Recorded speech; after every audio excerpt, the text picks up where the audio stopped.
Despite his remarkable abilities, the winger is frequently overlooked in discussions about the world's best players. In recent months, Real Madrid manager Carlo Ancelotti has been persistently questioned about Kylian Mbappe potentially joining the club. Each time, the astute Italian manager has skillfully diverted the question, asserting that he already has the world's best player in Vinicius Jr. This assertion is partly the typical manager's talk. Ancelotti has named Thibaut Courtois the top goalkeeper globally, which is arguably true.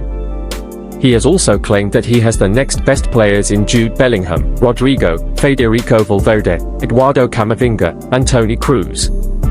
Accurate or not, it is a coach's duty to promote the achievements of his players. While his praise for Rodrygo, Camavinga, Kroos, and Valverde might be somewhat inflated, Ancelotti might be right about Vinicius. Despite his impressive skills, the Brazilian is often viewed as just below the echelon of football's greatest talents, like Kylian Mbappe and Erling Haaland. However, based on his performances over the last 3 years, including pivotal Champions League displays that have led Real Madrid to European triumphs, Vinicius undoubtedly deserves to be considered among the elite. Finding his feet in Madrid. Vinicius Jr.'s journey to success in Madrid has been anything but straightforward.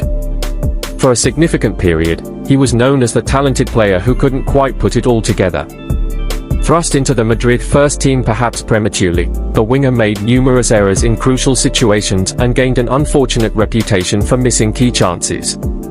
This not only frustrated Madrid fans but also his teammates, most notably Karim Benzema, who was caught on camera telling Ferland Mendy not to pass to Vinicius, fearing he was playing against us. Adding to his challenges, Vinicius joined a Madrid team in the midst of a transition in their attacking lineup. While the midfield trio of Luka Modric, Toni Kroos, and Casemiro was firmly established as the best in the world, the situation was far less stable up front. Karim Benzema was a certified star, but Madrid struggled with inconsistency on the wings. Eden Hazard turned out to be an expensive disappointment, and Gareth Bale's persistent injuries and apparent lack of interest left the team lacking in wide areas. This situation thrust a teenage Vinicius into the starting lineup, tasked with shouldering some of the attacking responsibilities for a Madrid side that wasn't at its peak.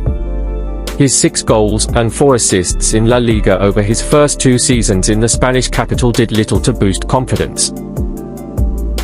The new Galactico. However, things took a dramatic turn with the onset of the 2021-22 campaign. Madrid transformed that season, with Carlo Ancelotti returning to the helm after a 6-year absence. Ancelotti simplified Los Blancos' playing style, encouraging his creative players to rely on individual inspiration rather than the choreographed attacking systems prevalent in European football. Benzema became the focal point, given the freedom to roam, drop deep to collect the ball, and create spaces for his teammates. While Benzema scored the majority of the goals and earned the Ballon d'Or that season, Vinicius was arguably the biggest beneficiary.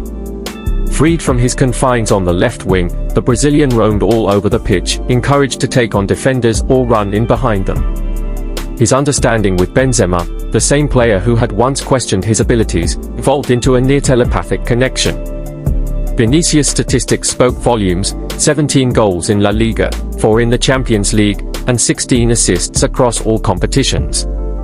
At just 21, Vinicius had truly arrived, cementing his place as a new Galactico. Constant big goals. One of the defining moments of that season came in the final act. Madrid delivered a quintessential Champions League performance against Liverpool in May 2022. Los Blancos spent much of the match under immense pressure, often relying on the brilliance of Courtois, who made 12 crucial saves to keep them in the game. Ultimately, they had just one clear chance, a brilliantly executed counter-attack, which Vinicius finished. This was his most significant contribution in a Madrid jersey up to that point, marking the beginning of a streak of crucial European goals on the grandest stages. He scored twice against Liverpool the following year at Anfield and netted one against Manchester City in the semi-final that same year. This season, his impact has only grown. Vinicius dismantled Barcelona in the Spanish Super Cup final, scoring a hat-trick in a 4-1 victory. Against Bayern Munich last month, he was even more impressive. Vinicius scored a spectacular goal to give Madrid the lead at the Allianz Arena and converted a penalty to secure a hard-fought 2-2 draw in the first leg in Munich. He then followed this by scoring the second goal in Madrid's 2-0 victory over Dortmund in the final at Wembley. Why isn't he at the top? Despite his undeniable talent, Vinicius still doesn't seem to receive universal acclaim. We are in a peculiar era of football superstardom. Lionel Messi and Cristiano Ronaldo, the iconic rivals who dominated the game for over a decade, have seen their reign come to an end. Neymar was expected to be their successor, but a combination of injuries and a lack of a standout, virtuosic season has seen the Brazilian fall out of favor with Ballon d'Or voters. Instead, Erling Haaland and Kylian Mbappe have taken center stage, widely regarded as the two best players in the world by both social media pundits and football experts. Yet, for some reason, Vinicius can't seem to break into that elite conversation. Perhaps it's because Haaland and Mbappe's talents are more tangible and easily quantifiable. They both score goals prolifically and have been the undisputed stars of their respective teams. Haaland shattered numerous Premier League records in his first year in England, while Mbappe, despite often appearing disinterested, still managed to score over 40 goals in a season. Vinicius, on the other hand, doesn't score at that rate, nor does he provide enough assists to compensate for the difference in goal contributions. In a stats-driven world, the most talented pure winger in football doesn't receive the recognition he truly deserves. Ballon d'Or on the way? That might just change in the coming months. This year's Ballon d'Or race is more open than it has been in recent years. Messi likely secured his final award in 2023, even a Copa America victory won't offset the anti-MLS sentiment that will likely shift voters' focus back to Europe. Haaland and Mbappe were expected to dominate next, but the Norwegian's form dipped for Man City this year, and he faced heavy criticism for his lack of on-ball quality. Mbappe also underperformed, missing out on the coveted Champions League while casually securing a League One win. Vinicius, however, has taken a tougher path.